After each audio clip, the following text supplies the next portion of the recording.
Okay, I'm Maureen Kiley. I'm the founder of the local community directory program in South Shore, Florida. Um, if you're watching this video, you're probably seeing it on YouTube or part of our business spotlights. And I have the honor here of interviewing another great business that has joined our local community directory program, which consists of print, digital, a digital magazine, social media.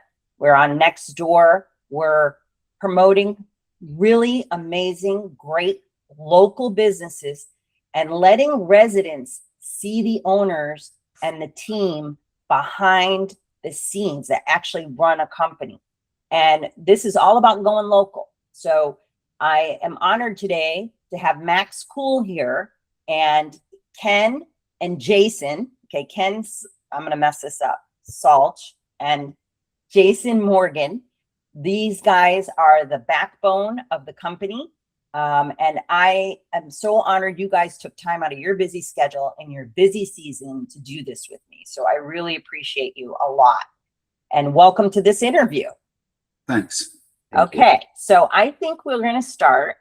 We'll start with Ken, okay? And then I want you guys to just tell the listeners that are watching this video a little bit about yourself, where you're from, where do you live, you know, and just a little bit, just some background there before we get into the business.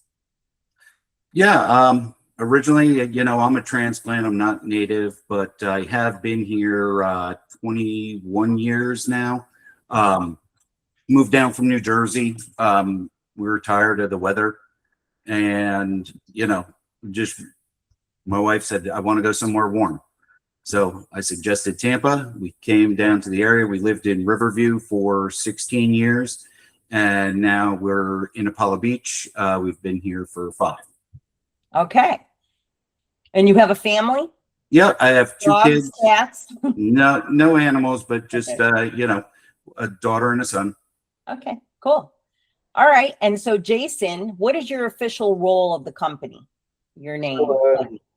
My official role is operation manager, general manager. You know, I pretty much handle the every day-to-day operation as far as from the office, making sure things are scheduled properly, to the service department, sales and installs. So I kind of oversee everything from start to finish and make sure everything runs smooth.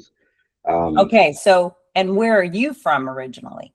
So I'm native to Ruskin. I'm born and raised in Ruskin, still live there today. I have moved away a little bit and came back, but for short periods of time. But been here my whole life, and I have a son that's 19 years old and a wife, and enjoy the Florida lifestyle, to be honest with you. Okay, because you know, like one of the owners in one of our group, Pablo and Brad, they have 7 cats at their office in their mechanic shop. So it's like you never know about what people have and what they're doing in their and where they live. So I always like to find out from people what their deal is. I have a dog and a cat. So but I all right, so let's start talking about how you got in the business, Ken.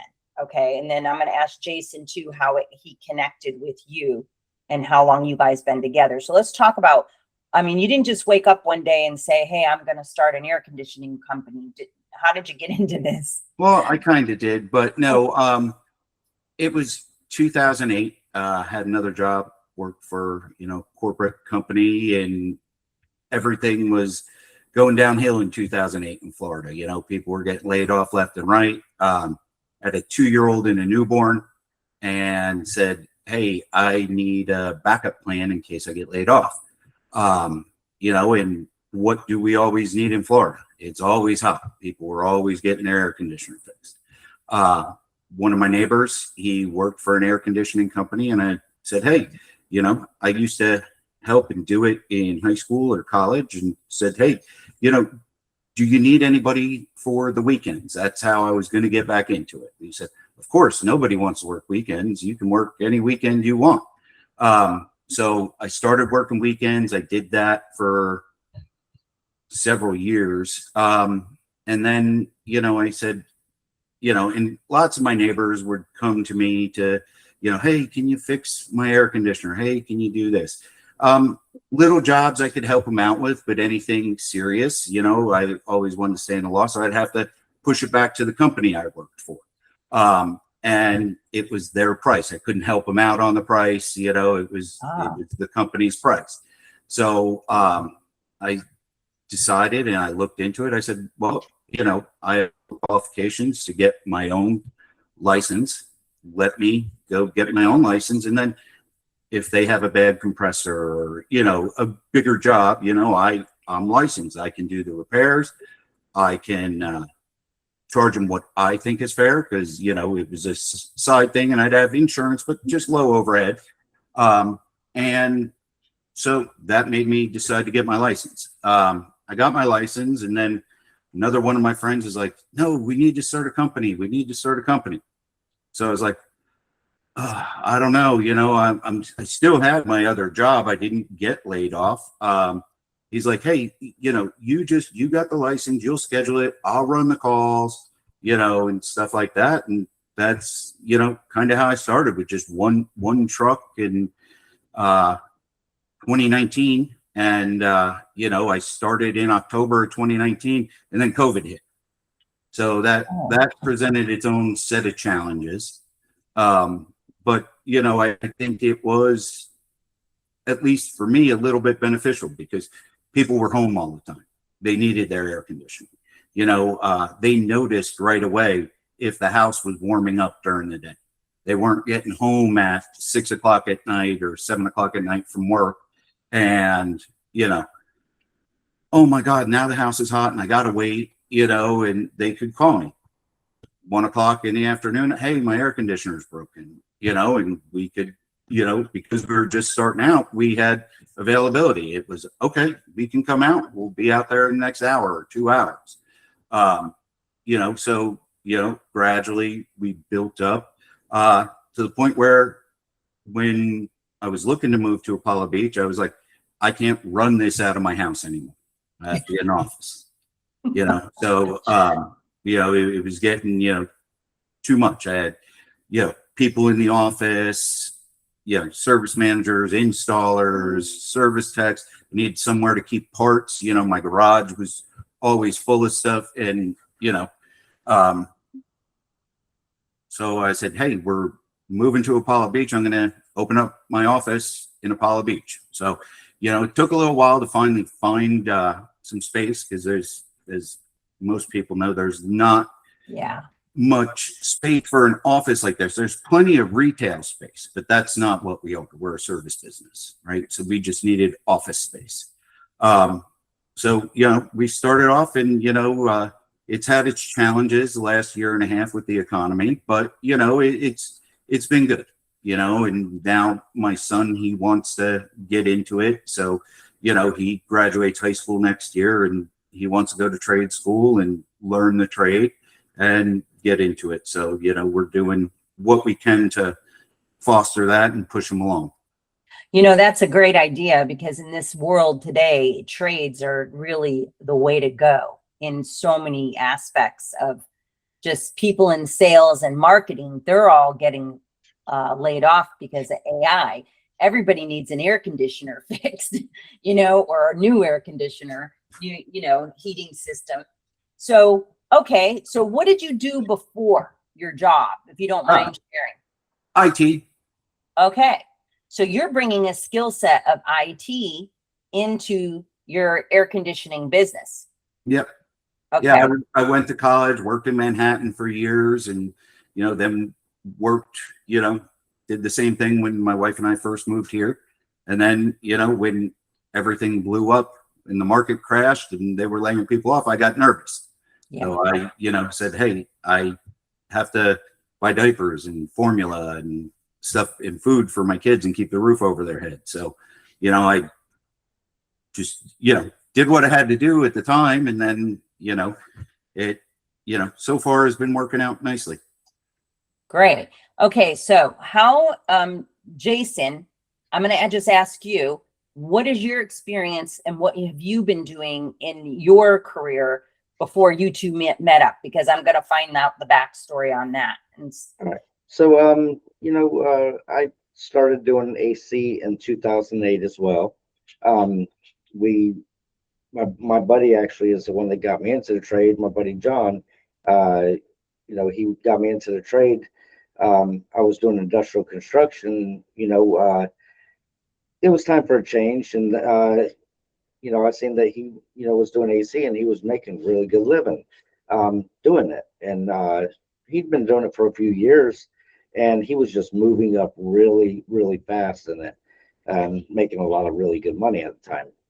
So I jumped over into doing AC, took about a 50% pay cut to be able to do this. But I worked hard and was very passionate about it.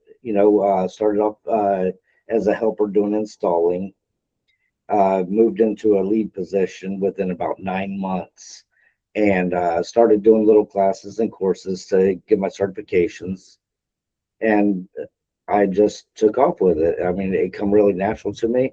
I was pretty passionate about what I do, making sure that the homeowners and everything were taken care of to the best of my ability. And I learned a lot along the way, and started doing a little bit of management in about 2017. I was an install manager, and then I took a little bit of break, and then I come over to Mac School in 22. But and then whenever I come over to here, me and Ken had known each other prior to that. I met him probably about 13 years ago, somewhere around there, and met him through a friend, hanging out with friends out on the island, just out riding the boats around and hanging out at the islands. And it was just one of them things that me and him clicked, because we both done AC. We kind of picked each other's brains a little bit, and both of us were really passionate about it. So, we kind of clicked whenever it came to AC. So that's how long I've known him. And he was working for another company at the time, and still had his main job at the bank. And he started in 2019. He actually asked me if I wanted to start the business off with him, which was a very scary situation for me. Starting up a new company. I'm like, I don't know if this is what I really want to do. With a brand new company, knowing that the AC industry fluctuates as much as it does, and having a son that I was raising as well. So, I kind of give it a few years before I did come over. We touched back, in 22, and he shared with me how the company was doing, and how it had been growing and stuff like that since the start of it, and made me feel really comfortable about coming over. It's great that he is as responsible as he is, but we really did hit it off and come to work here, and just been trying to make this company grow. And it was doing really good up until the economy, the past year and a half. But I think we're overcoming that, and we're gonna move forward with it, and make this a great place. well, and I want to say to both of you that this going local is really important. It's about supporting local businesses instead of having people from Lakeland or Tampa or Oldsmar or wherever coming in and doing air conditioning and any business. And this is why we're doing this, is because we want people to see the businesses that are here are local, and that we want you to be the voice. And so you two met. You guys have a great story, because you knew each other, you were friends, you both came from different, not so much you, Jason, but that skill set of IT helps you in your developing your business, hands down. Your corporate experience in doing that. And Jason, your management styles probably is like your asset. I know, because just in all truth and transparency, anyone watching this video, they just saved my rear end last Friday in my house. So with a new air conditioner that was not serviced properly, and obviously, and the service was impeccable. So I'm really appreciative of that a lot. Okay, so let's talk about what you guys do and what services you offer and what you don't offer, if there's anything you don't offer. So who wants to talk about that? I could talk about it. I think that we offer a service for the customer to make sure the customer stays comfortable, whatever it takes. I mean, we do everything as far as installation, service, your AC units. We do maintenances to keep everything clean and keep everything healthy and stuff like that. IAQ, we install UV lights. We do UVC lights as well. We do everything as far as electronic air cleaners. We can do dehumidifiers to help with the humidity. We install AC systems of any types, any sizes, up to realistically about 10 ton. We really don't go too much over that. I think we're licensed 20, but we will try to stay within our range. Residential, light commercial. We try to really focus on the residential side of it more so than the commercial. Okay, and so Ken, I'm going to ask you, you just mentioned, Jason, electric air cleaner. What's that? Yeah, so it's an electrostatic air cleaner. They're, negatively charged surface and then positively charged dust. So it sticks to it. So it flows air much better. It's not restrictive, but it takes very, very small particles out of the air, and it filters, as long as you maintain them and they're working, they will filter better than, most, even the high MERV allergen filters. They'll get things out super small. They're very efficient. But like anything else, you have to maintain them. You have to clean them. They have a pre-filter on them for bigger particles, right? Because the electrical charge is meant to trap very small dust particles, so it'll stick to either. Sometimes there's, like a mesh media. Some of them have they look like a radiator with fins that are electrically charged, and it'll stick to those. So you do have to wash them, every couple months. And that is the biggest problem. One of the biggest problems we run into in Florida is people don't change their filters. People don't maintain their units. They don't rinse, the condenser coils off outside, and, their landscapers blow grass into them or go past them when they're running, and it sucks grass and sand and everything in and clogs that coil outside.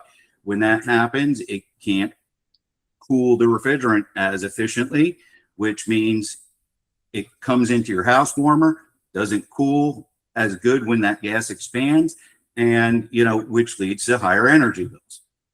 So, it's one of the things, maintenances are kind of like a lost leader for us. We actually, lose money on each maintenance, but we do it to prevent future breakdowns, right? And we do it to be, tell the customer, educate the customer. We'll show them how, hey, if you want to do this every 3 months and hose your coil out, this is how you do it. This is how you can clean your drain line. This is what you should do. We walk through the customer because honestly, we don't want people to have to spend that money to have us out there and clean their drain line, right? Especially when it's something easy. If you have a shop vac and a hose and some vinegar, white vinegar, you can keep your drain line clean and never have to call somebody to come out and clean your drain line. But, okay. Most people, again, it's out of sight, out of mind. It's in the corner of their garage or up in their attic or in a closet in their house. And they don't think about it till it's broken. Yeah.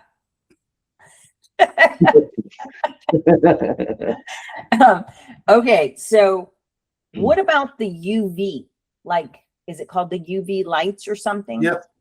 Okay. Yeah. So the IAQ, or indoor air quality things we sell, UV lights, there's in Florida, your systems never really get a break.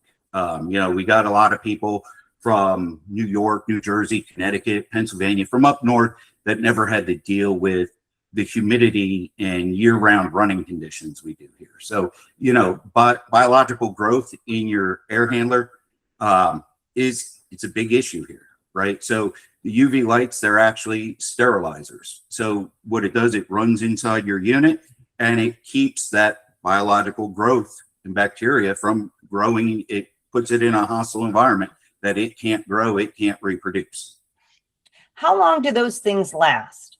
So there's lots of different options. You know, you can get ones with a 1-year bulb, 2-year bulb, or 3-year bulb. You know, and it's all on the initial cost is more and the replacement bulbs are more, but over the lifetime of having that piece of equipment, the 3-year and 2-year bulbs will actually save you money over replacing a bulb every single year. Yeah. So if you don't have those bulbs, so anyone that's, because when we moved in here, there were no bulbs in the original air conditioning unit from it. And when we first had it serviced, they mentioned the bulbs. So we bought bulbs, right? But what if somebody doesn't have it? What happens if they don't have it? Well, you know, and it doesn't happen to all of them, but it happens to a lot of them. You know, you can get biological growth in your unit. You know, we don't use the M word because you can't, you know, unless you sent it to a lab and tested it, you know, Right. we don't know what it is. But, you know, obviously, you know what dust looks like and you know what something that's biological looks like. Okay. When you see So- it, you know, so, you know, we don't use the M word. It's always biological growth. You know, we can sample it and send it to a lab if the customer wanted to and have it paid for, but it's something that's in the air. It's everywhere. But in Florida, in a dark, damp box, it's, you know, the prime spot for it to multiply and grow. So But what happens though? What happens? well, it'll clog if- your if it coil. exists? Yeah, it'll clog your coil. Like, so your coil will get dirty. It'll grow in between it and won't allow the air to flow through. It acts like a little insulating blanket on the coil. And it doesn't allow the warm air to touch that cold metal coil, and it reduces your efficiency. Also, it gets on your blower wheel, and the blower wheel, the little blades on it are curved. It fills in those curves and turns it into like a flat paddle, which makes it not move the air as efficiently. So if it can't move the air as efficiently through your house, it's going to run longer. Okay. So is there anything in air conditioning units that can help people with the dust that blows through the air vents? Yes, sometimes, and we do see this with UV, when we put UV lights into units, some people will complain their house is more dusty. And it's because it's killing those microscopic little particles before they can attach, before they can form a blanket, and it blows them through the house. You can put better filters on, like we said, the electrostatic filters. We never recommend the high MERV filters, like the little 1-inch purple ones that they sell at Home Depot that are like 20, 30 bucks, and they're, say, allergen rated and all that. All that does is really, it's not big enough. It doesn't have enough surface area to pass the air efficiently. If you want something that's that high a filter, you need to use a media cabinet. A what? A media filter. So it's like a 4 or 5-inch box of filters with big pleats. Okay, because I'm just going to mention this. In one particular room in my house, it's a small room. It's the actual bathroom. There's a vent right above it, and it's a small little bathroom with the toilet. And so much dust comes down there. And I was curious as to how you know, a person wants to get rid of that dust. How they can exhaust? Is it from the exhaust vent above the toilet, or is it from the air conditioning vent? air conditioner. So it could be maybe that, and it's called a boot where that grill is attached to, that could not be sealed to your sheetrock real tight, and you could be getting dust in from the attic. Interesting. Well, these are good things because people probably think about it and they don't know who to ask to do that. So, do you guys do a service where you come in and do any of the ducts, or you just service the actual units? So duct cleaning, we try and stay away from, Okay. just because the type of duct that's used in Florida, some of the duct machines have gotten better, but people with older ducts, if they're 15, 20 years old, the plastic inside's getting brittle. So if you throw a brush through there, you can break up the inside of it. We have people all the time that had their ducts cleaned by somebody, and now they're complaining that they got little yellow fibers everywhere from the fiberglass in their ductboard boxes coming apart from the brush, breaking up the inside liner. So, they're spending thousands of dollars after they just had their ducts cleaned to get them fixed from the damage the duct cleaning did.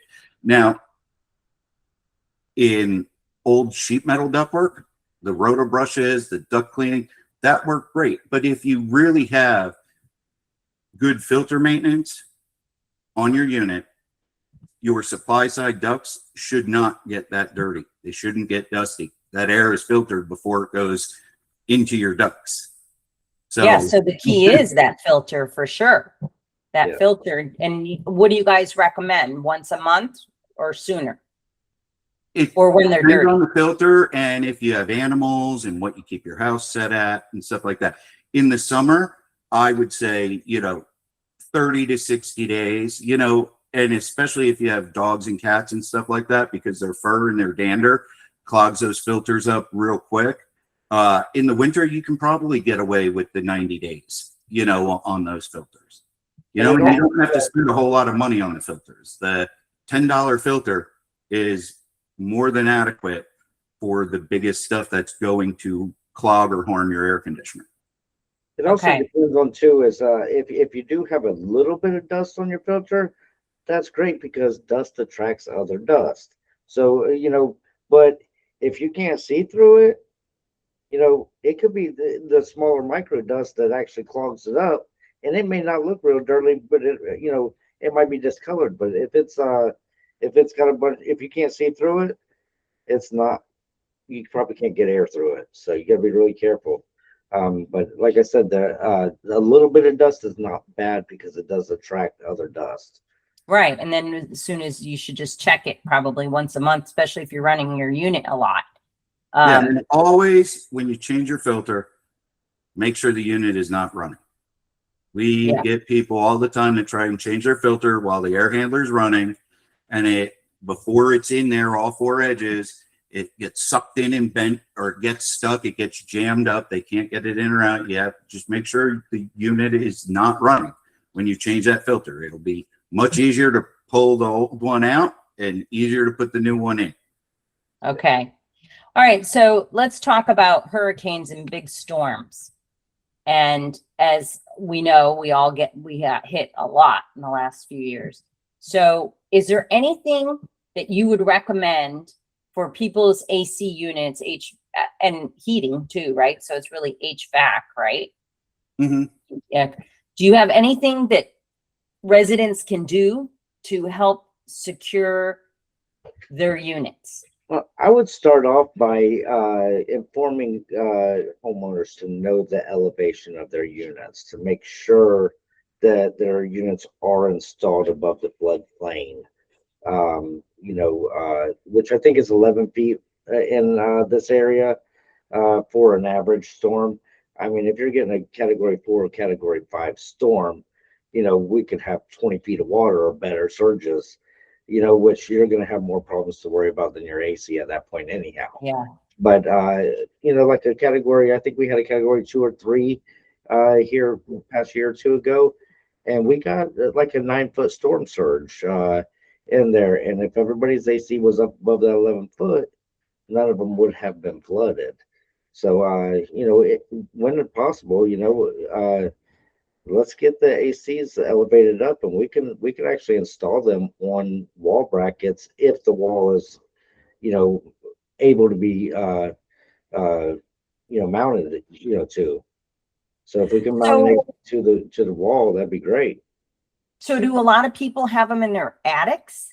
Well, that's the air handlers themselves are in the attics, but the outdoor units, you know, you can do it, but the biggest concern would be anybody with an older unit, right? So before the hurricane codes changed, when they used to be able to put the units just set down on top of little plastic slabs, right? So, I mean, since I don't know when it became code to use the big hurricane pads, it was before my time down here in Florida.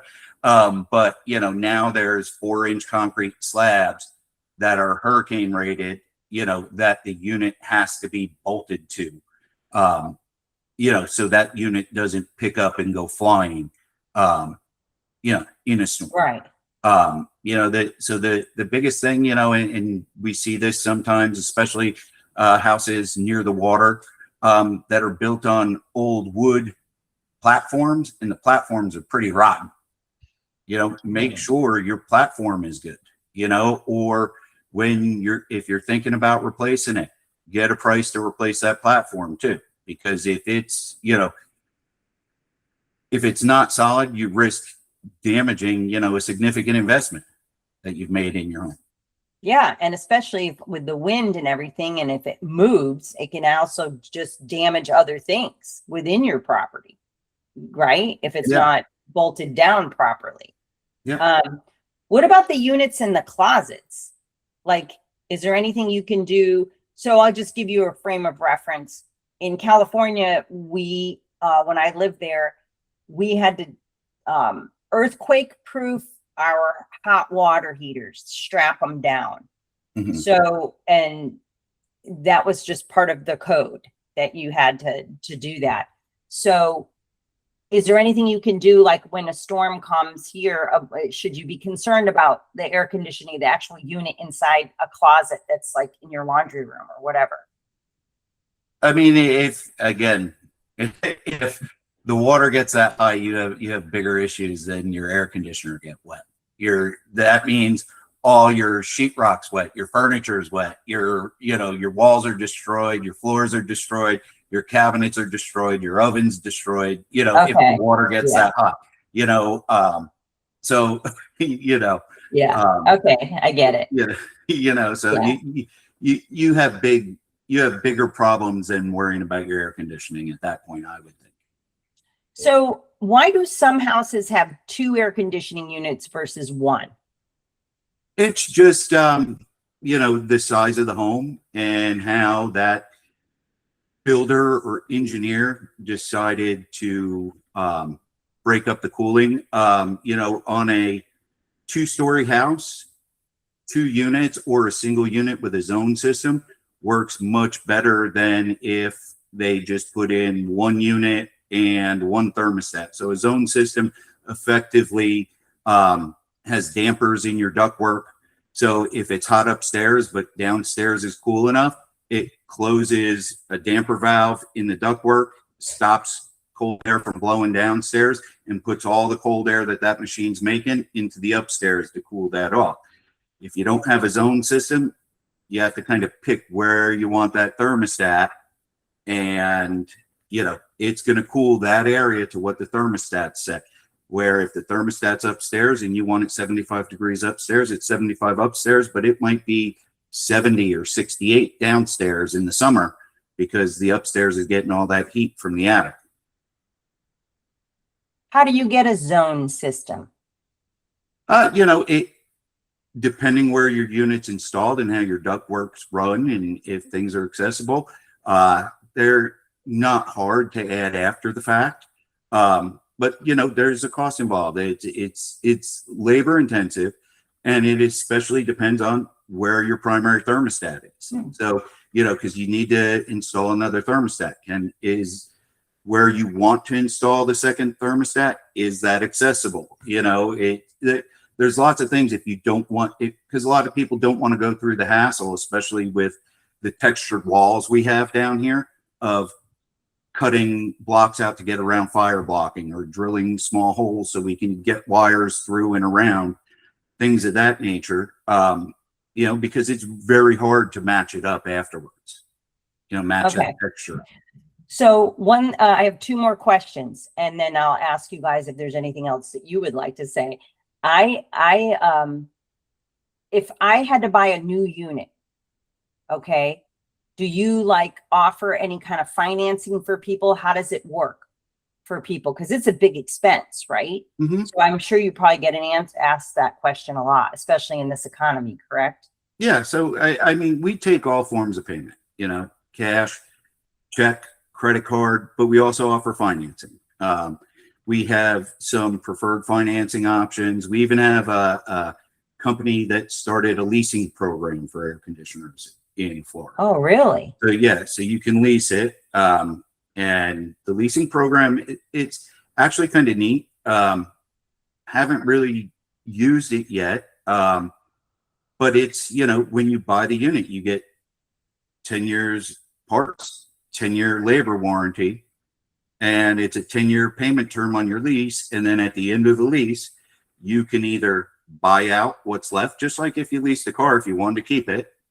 Right. You pay if there's 3,000 or 4,000, and they tell you at the beginning of the term when you go to sign up for the lease what your buyout is. And if you say, oh, you know what, I just want to buy a unit, I don't want to lease another unit now, there is a fee though to have that unit uninstalled because they want that equipment back. I don't know what they're going to do with it, but that was one of the things when they came to us. I said, hey, we'll have it in case somebody wants it, but I don't know how many people are going to use it because it is a different way to purchase an air conditioner, but it's less reliant on credit because Right. you don't own that air conditioner. You're only paying for what you're using out of that air conditioner, and then you do have to give it back at the end. So Interesting. Okay. And are there any particular air conditioning units you guys really love? Brands? well, the Rude line and the Daikin lines, I really like both those lines. And Goodman is owned by the Daikin Corporation. We do those for people too. We have several different options. We have from your most basic all the way up to, your fully modulating Daikin Fit systems, which constantly adjust their capacity and fan speed to match the cooling needs of the home. Where your regular air conditioner, so if you use, like a budget model Goodman, it turns on and off. It's at 100% or 0%. That's how it runs. So it doesn't, in the winter, in the summer, you might be great. Oh, you know what? The humidity level in my house is great and everything. But in the winter, when it's not running as much, it doesn't run long enough to pull all that humidity out of the air. You're a little bit less comfortable. And then with our Rude line, that's two-stage equipment on all their heat pumps, where it's got a low speed and a high speed. So in the winter, or even in the summer, if it's a rainy day or not too hot of a day, it'll run at a reduced speed to remove humidity better from the house, to keep your humidity where you want it, you're more comfortable. And then you have things like the Daikin Fits, which pretty much once they start running, they're an inverter, they adjust their speed, they ramp up, ramp down.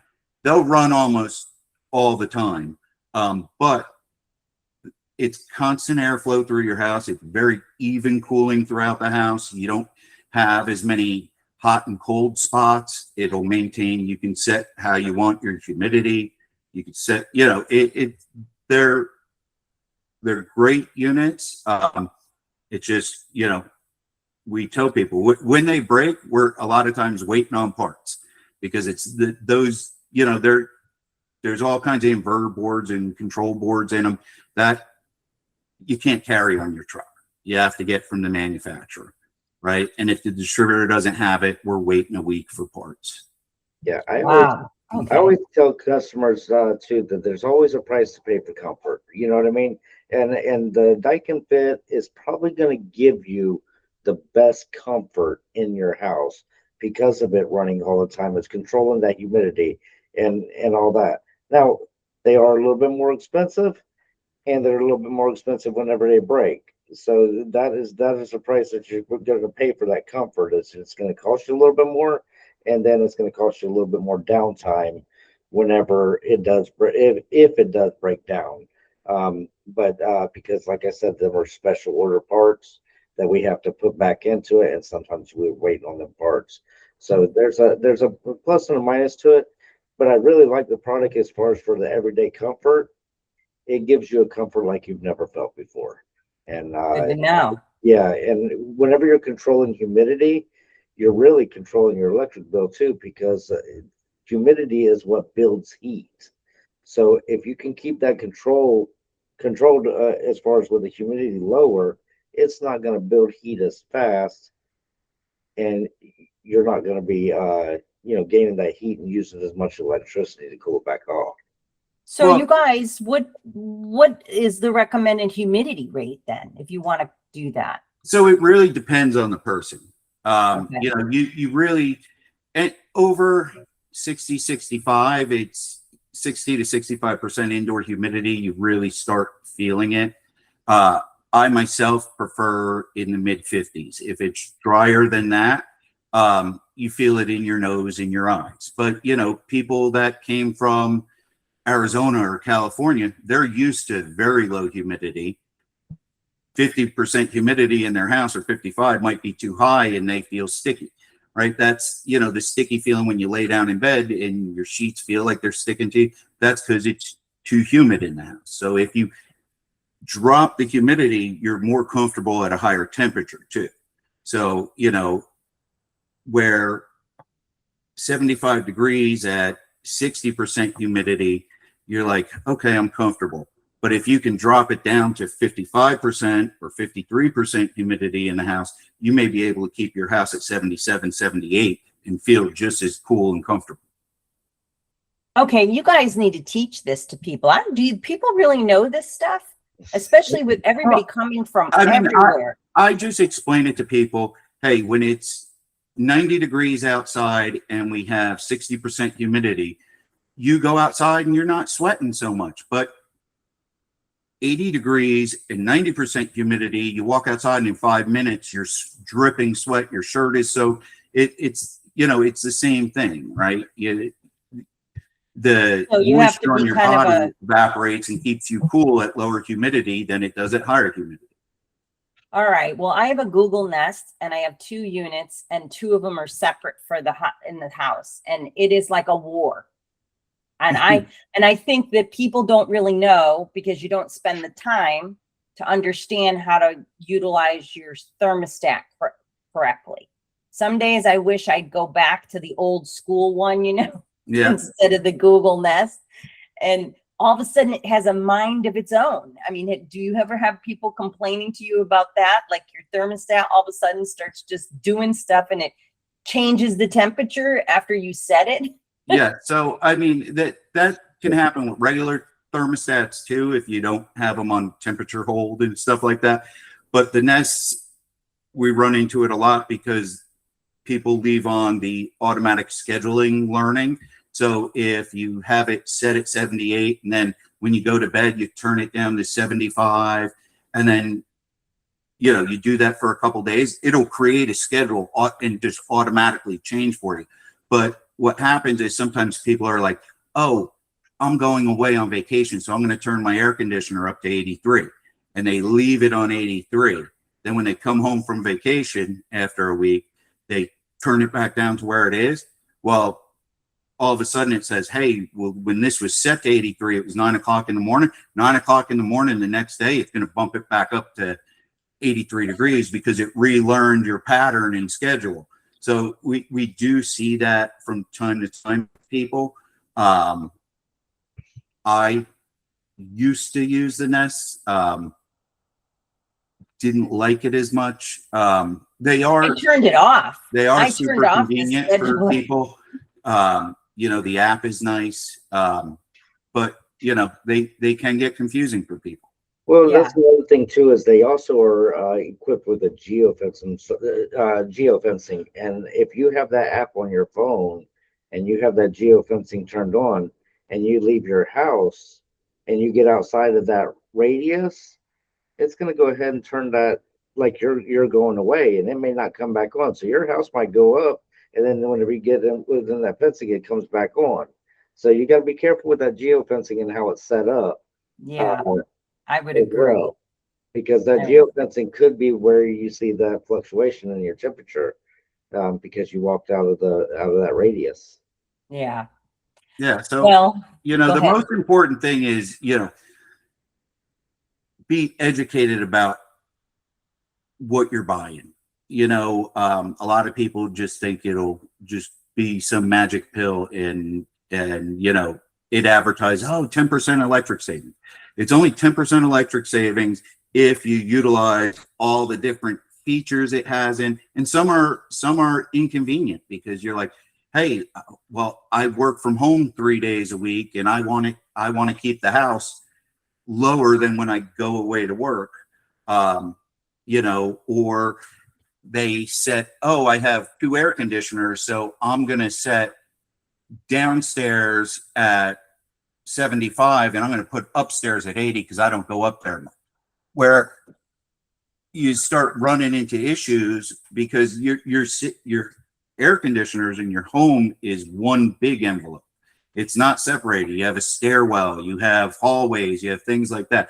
You need to keep those thermostats within a few degrees of each other. If you put them too far apart, you're going to overwork one unit and you're going to constantly have problems, right? And we see this a lot with people that have zone systems with houses. They're like, we don't use those 3 bedrooms, so we just leave that thermostat off and only, run this one area. Or they have a bonus room upstairs and they're like, oh, we only turn that on if we're going to go watch a movie or something.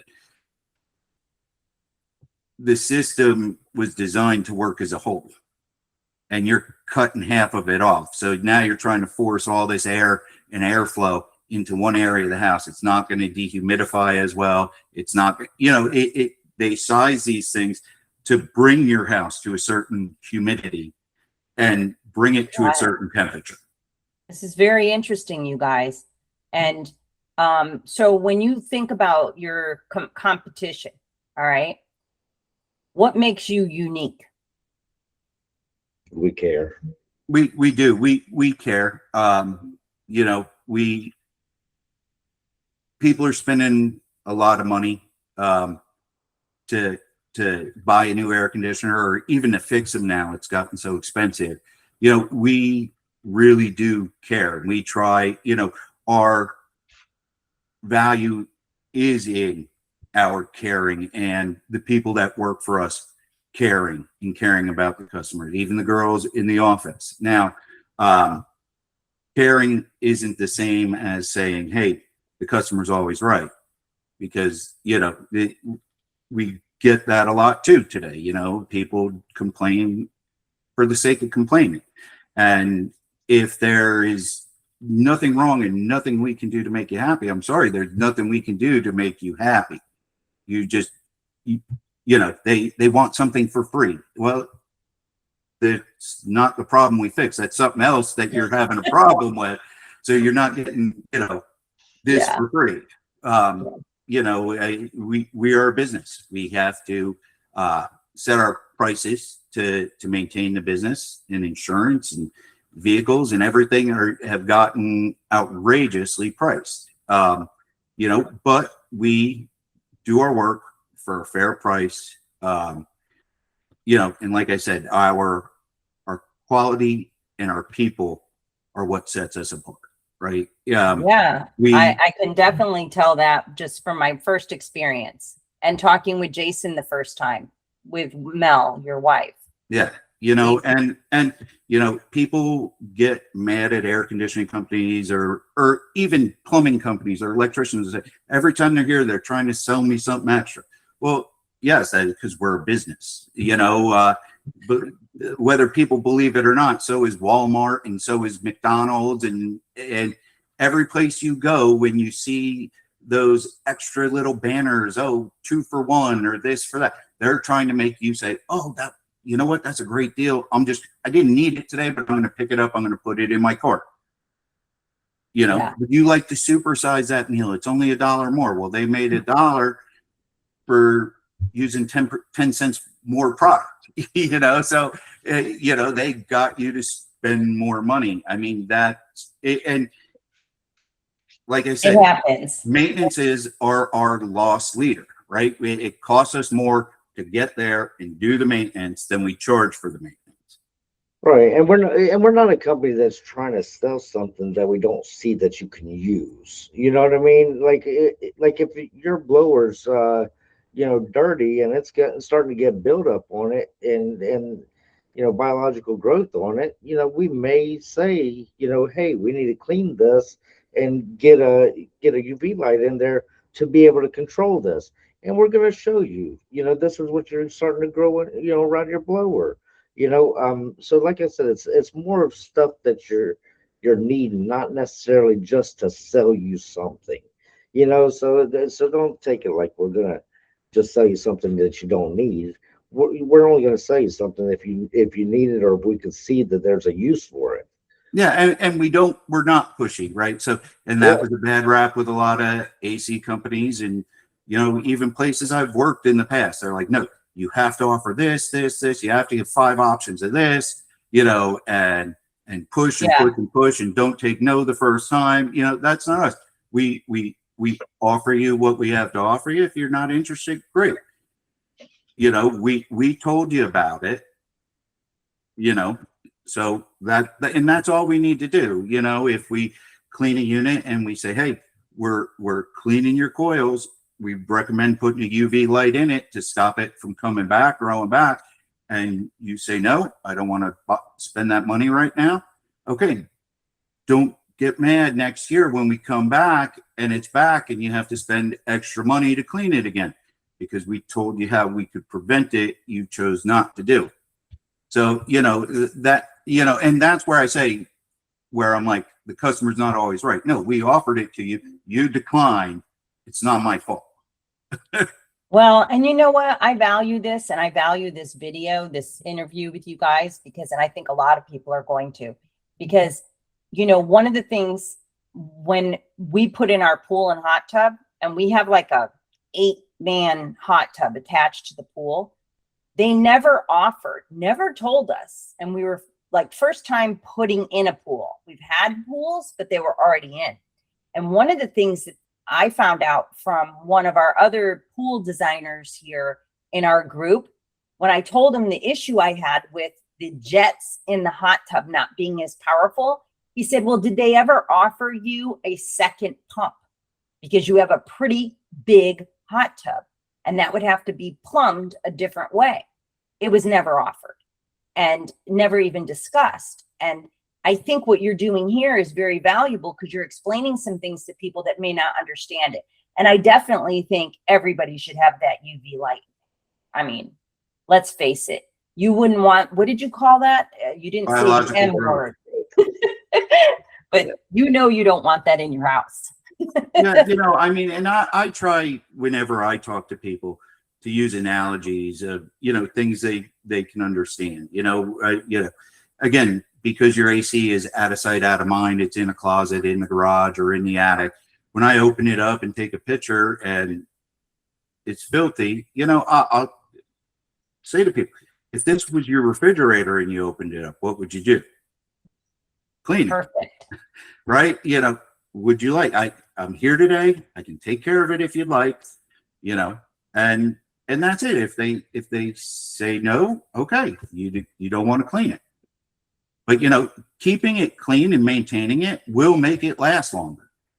So, it's just like anything. If you never change the oil in your car, how many miles are you going to get out of that engine? If you don't change your air cleaner, it's not going to get as good a gas mileage. Same thing with your air conditioner. The better you treat it, the better it'll treat you, and the less in the long run you'll have to spend. Okay. Is there anything that you guys that we missed in this conversation that you want to say about your company, about your staff, or anything about air conditioning that I might have not thought of to ask you? No, it's just, we're trying to, again, I mentioned it when we talked last night, you know, our goal is to kind of try and bring back that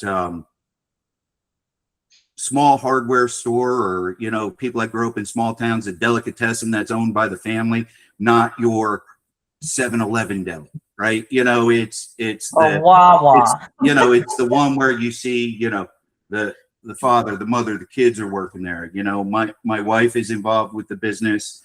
My son is involved with the business, or getting involved with the business. You know, he someday wants to take it over. Friends of mine are involved in the business. Jason's family works at the business. You know, so it's one of those things we're trying to bring back, that you know, that local hardware store feel. And a lot of the air conditioning and service companies have turned into the Home Depot. When you were young and you went into the hardware store, you know, it's kind of like, the closest I can say to the old hardware store would be the Ace hardware stores, because they have guys that know where everything is, what to use to fix this. You go into Home Depot, most of them have no clue.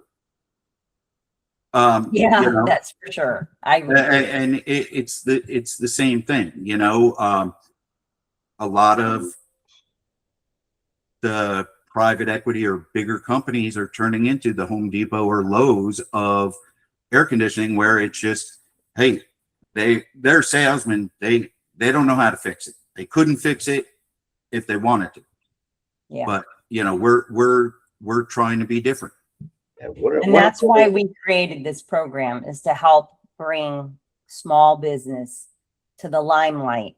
And this group of really amazing businesses that have joined, and you guys didn't get to meet half of them yet, you know, because they couldn't come or whatever.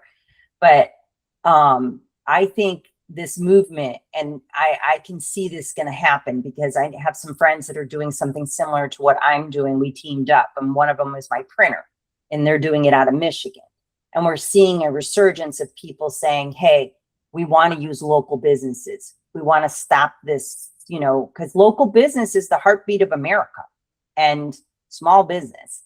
And that's why we're doing this. So I really appreciate you guys a lot for doing this. And I know firsthand, you guys gave great service, and I'm looking forward to working with you. Thank you. Yes. Thank you. Yeah. And thanks for taking your time out of your day to do this interview with me. I appreciate you. Thank you.